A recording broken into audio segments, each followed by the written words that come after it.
Vienna 1683. The Ottoman army has been under siege for 60 days. No supply lines, no reinforcements. Yet somehow, 150,000 soldiers are still fighting while their enemies starve behind stone walls. How did they do it? Modern military experts are studying Ottoman siege survival techniques that kept armies alive for months, without a single MRE or water purification tablet.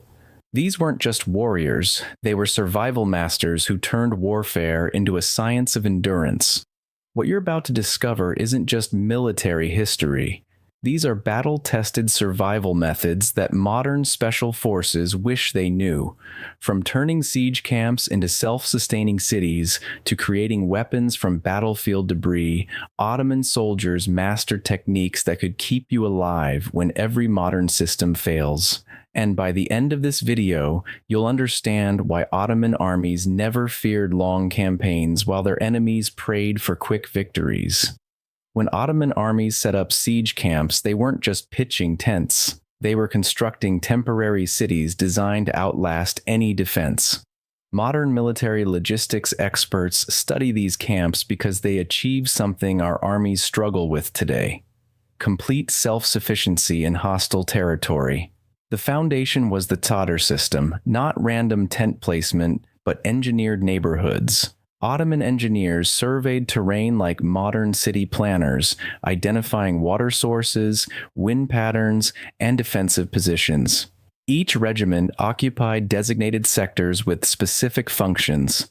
Artillery units controlled high ground, supply corps managed the market district, and cavalry held perimeter zones. But here's what made it genius. Every soldier knew multiple survival roles. Unlike modern military specialists, Ottoman warriors were trained as fighters, craftsmen, farmers, and engineers simultaneously.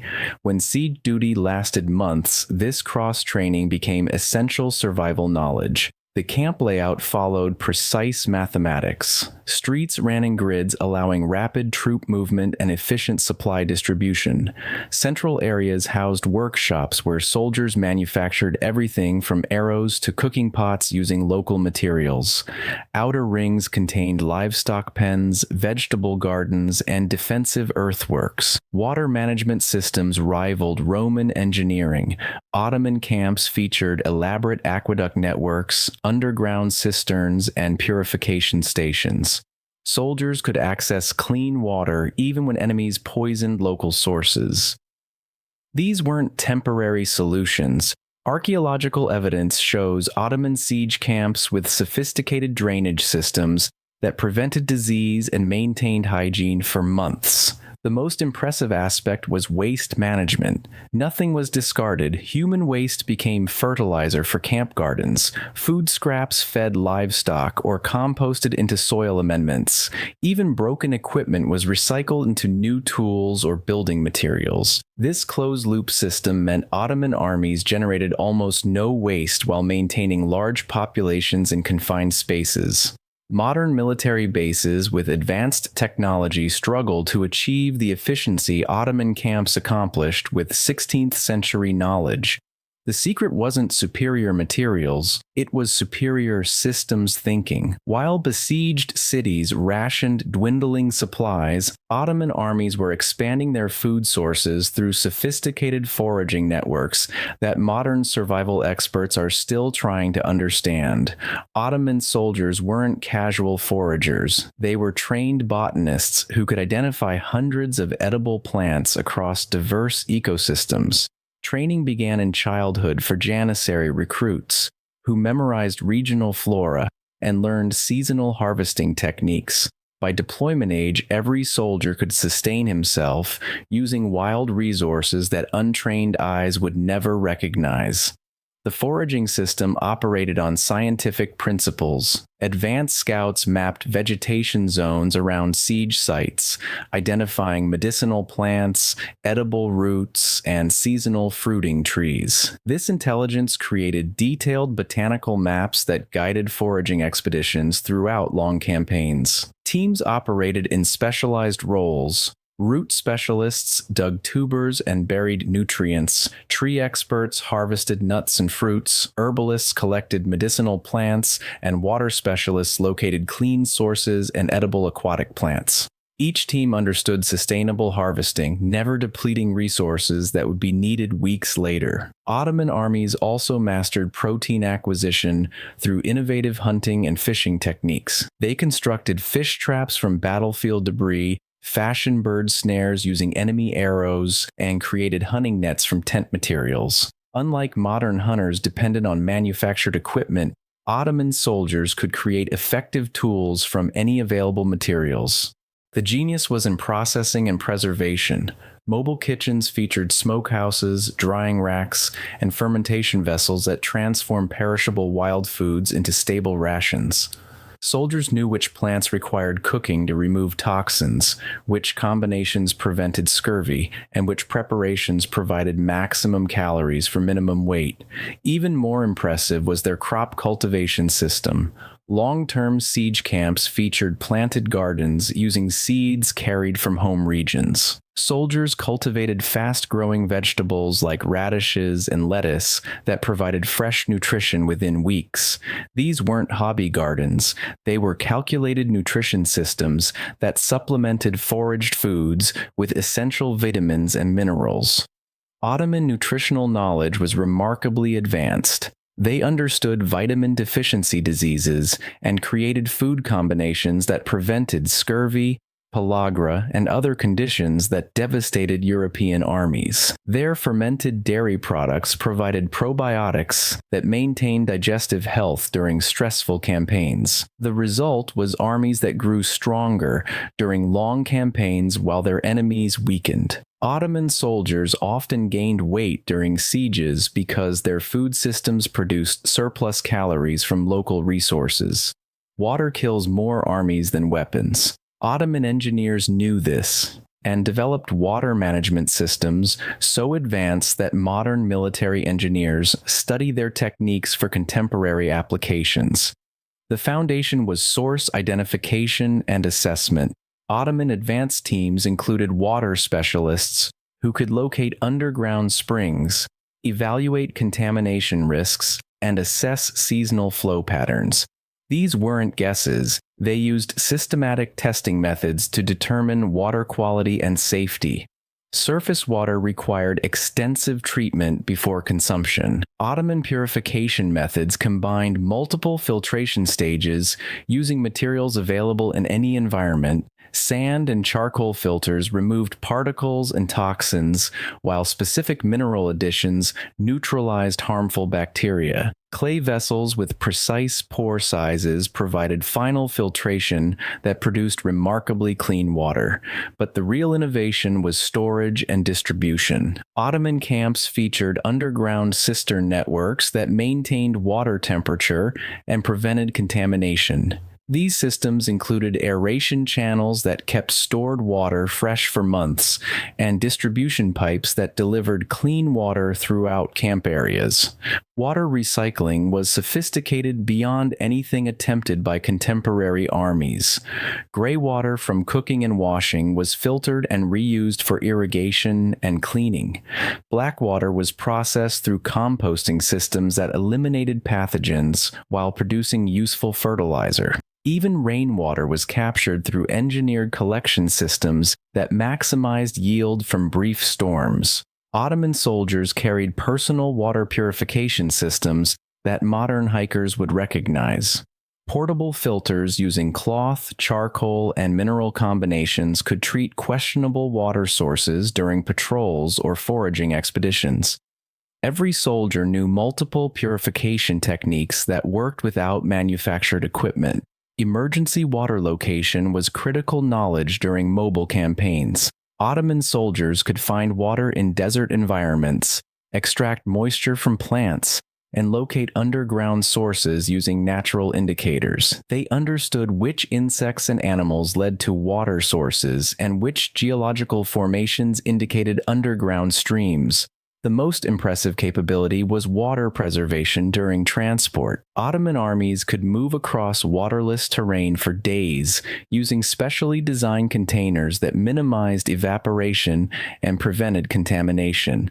These vessels maintained water quality better than many modern canteens. Quality control was rigorous. Designated water guards tested supplies regularly using taste, smell, and visual indicators that revealed contamination before illness occurred. Suspected sources were quarantined and treated before being approved for consumption. This comprehensive water management enabled Ottoman armies to operate in regions where other forces would die of thirst within days. They turned water scarcity from a weakness into a strategic advantage. Modern armies depend on supply lines for equipment replacement. Ottoman soldiers were mobile blacksmiths who could create and repair anything they needed using battlefield salvage and natural materials. Every Ottoman warrior understood basic metallurgy. They could identify suitable iron and steel among battlefield debris, assess metal quality, and determine appropriate applications. This wasn't theoretical knowledge.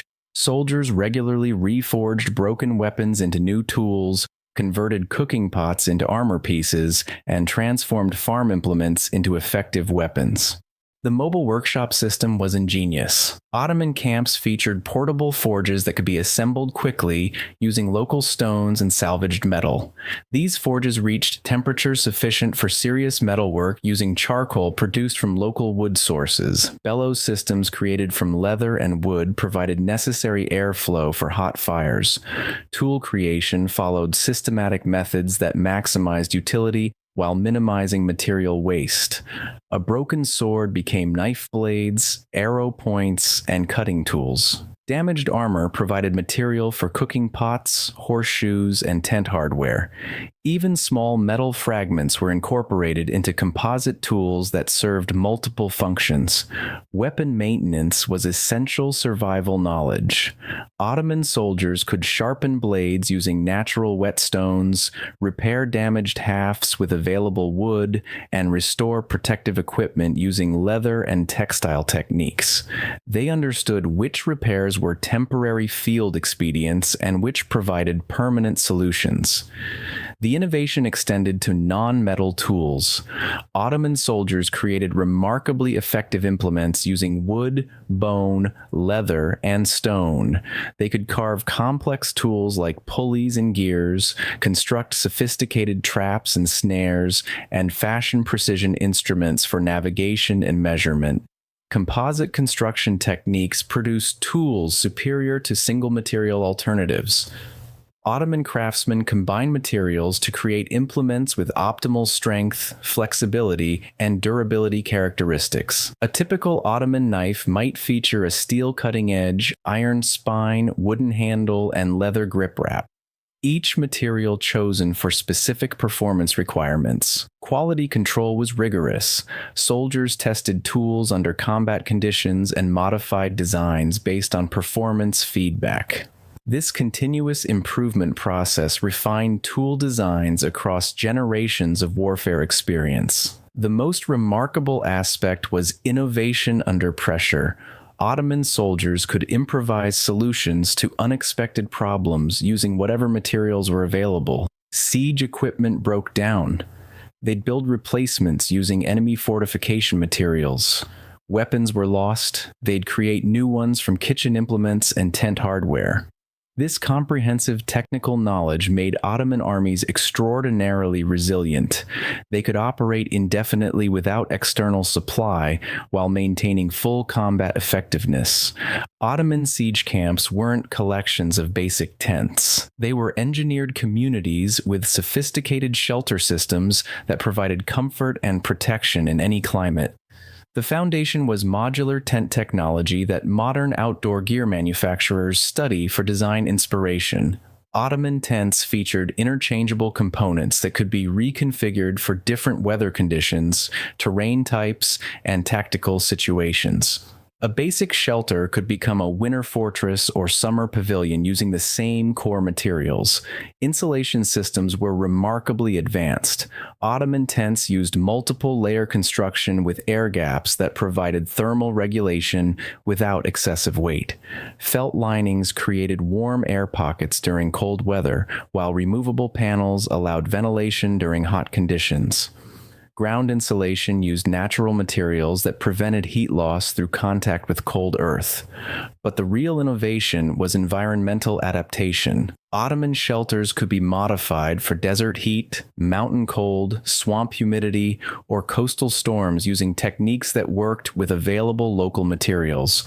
Soldiers understood which modifications were needed for different climates and could implement changes quickly as conditions evolved. Heating systems were sophisticated beyond simple campfires. Ottoman tents featured ventilated heating channels that distributed warmth evenly while eliminating dangerous carbon monoxide buildup. Underground fire systems heated tent floors using radiant principles that modern geothermal systems attempt to replicate. Cooling techniques were equally advanced. Ottoman summer shelters used evaporative cooling systems, strategic ventilation patterns, and reflective materials that maintain comfortable temperatures even during extreme heat. They understood airflow dynamics and could create cooling effects using nothing but tent positioning and natural air currents. Water management was integrated into shelter design. Ottoman tents featured built-in rainwater collection systems, drainage channels that prevented flooding, and storage compartments that kept supplies dry during extended storms. These weren't afterthoughts. They were engineered features that made shelters completely weather-independent. The construction process was remarkably efficient. Experienced Ottoman soldiers could establish complete shelter systems in under an hour using standardized techniques that worked in any terrain. This speed was essential during mobile campaigns when armies needed to establish secure camps quickly. Maintenance systems ensured long-term durability. Ottoman soldiers could repair tent damage using natural materials, waterproof worn areas using available substances, and reinforce stress points using battlefield salvage. Tents remained functional for years of continuous campaign use. The most impressive capability was adaptation for defensive purposes. Ottoman shelters could be rapidly converted into fortified positions using earthworks, palisades, and other defensive structures. The same materials that provided comfort during peaceful sieges became protective barriers during enemy attacks. This shelter technology enabled Ottoman armies to maintain morale and effectiveness during campaigns that would break other forces through simple exposure and discomfort. Disease killed more medieval soldiers than combat. Ottoman armies developed medical and hygiene systems that kept troops healthy during conditions that decimated their enemies. Ottoman military medicine was surprisingly sophisticated. Army Medical Corps included trained physicians who understood anatomy, pharmacology, and surgical techniques. But more importantly, every soldier received medical training that enabled basic treatment and disease prevention without professional supervision. Field medicine used readily available materials to treat common military injuries and illnesses. Ottoman soldiers could set broken bones using wood splints and cloth wrapping, treat wounds using honey and herb combinations that actually prevented infection, and manage fever and pain using plant-based remedies that modern pharmacology has validated as effective. Surgical capabilities were remarkable for battlefield conditions. Ottoman military surgeons could perform complex procedures including arrow removal, bone setting, and amputation using sterilized tools and effective anesthesia. Survival rates were higher than European armies achieved centuries later using supposedly advanced techniques. But prevention was the foundation of Ottoman military health. Systematic hygiene protocols prevented the epidemic diseases that devastated contemporary armies. Personal cleanliness standards, water purification requirements, and waste management systems eliminated most sources of camp disease. Ottoman soldiers understood nutrition's role in health maintenance. Their diet systems provided essential vitamins and minerals that prevented deficiency diseases. fermented foods maintained digestive health, while specific herb combinations boosted immune system function during stressful campaigns. Mental health received attention that wouldn't be matched by Western armies until the 20th century. Ottoman military culture included stress management techniques, social support systems, and recreational activities that maintained psychological resilience during extended campaigns. The pharmacy system was comprehensive.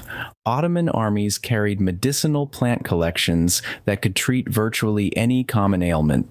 Soldiers knew which plants treated specific conditions, how to prepare effective remedies, and which combinations provided enhanced therapeutic effects.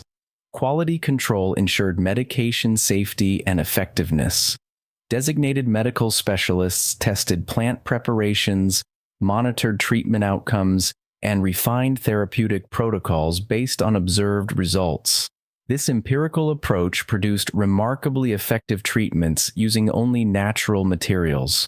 Emergency medical response was highly organized. Ottoman armies could establish field hospitals quickly, manage mass casualty situations effectively, and evacuate serious cases to rear treatment facilities. Medical organization rivaled modern emergency response systems in efficiency and effectiveness. The result was armies that remained healthy and combat effective throughout campaigns that would incapacitate forces dependent on external medical support. These Ottoman siege survival techniques aren't historical curiosities. They're proven methods that work when modern systems fail, and that failure is becoming more likely every day. Supply chain disruptions, natural disasters, and infrastructure failures are exposing the fragility of our interconnected systems. When grocery stores empty, power grids fail, and emergency services are overwhelmed, the survival knowledge that kept Ottoman armies alive becomes essential life skills. Modern military forces are rediscovering these techniques because contemporary warfare increasingly involves operating without reliable supply lines. Special forces units study Ottoman foraging methods, engineers examine their water purification systems, and strategists analyze their logistics models. The principles scale from military campaigns to personal preparedness. The same techniques that kept 150,000 soldiers alive during the Siege of Vienna can keep your family fed, hydrated, and sheltered when modern conveniences disappear. But here's what makes Ottoman methods superior to modern prepping approaches. They don't depend on manufactured supplies that eventually run out. Instead, they use knowledge and skills that improve with practice and work in any environment with available materials. The Ottoman system wasn't about stockpiling gear, it was about developing capabilities. Every soldier became a walking survival toolkit who could create, repair, and improvise solutions to any challenge using intelligence and available resources. This approach is more relevant now than ever. Climate change, geopolitical instability, and technological fragility are creating conditions where self-reliant skills matter more than expensive equipment that breaks or runs out. The Siege of Vienna lasted 60 days, but Ottoman preparation methods were designed for indefinite self-sufficiency. In our uncertain world, that kind of knowledge isn't just useful, it's essential. Modern survival culture focuses on short-term crisis management. Ottoman siege techniques were about long-term thriving, regardless of external conditions. They turned survival from desperate endurance into systematic prosperity. When the next crisis comes, and it will come, will you depend on systems that might fail, or knowledge that always works? The Ottomans chose knowledge, and their empire lasted 6 centuries. The choice is yours, but the methods are proven. Ottoman siege survival techniques kept armies alive for months without external support. They can keep you alive too, using nothing but what nature provides and what human intelligence can create. That's the true legacy of Ottoman warfare, not just military conquest, but mastery of the fundamental skills that turn survival from struggle into success. Skills that work as well today as they did at the gates of Vienna 340 years ago.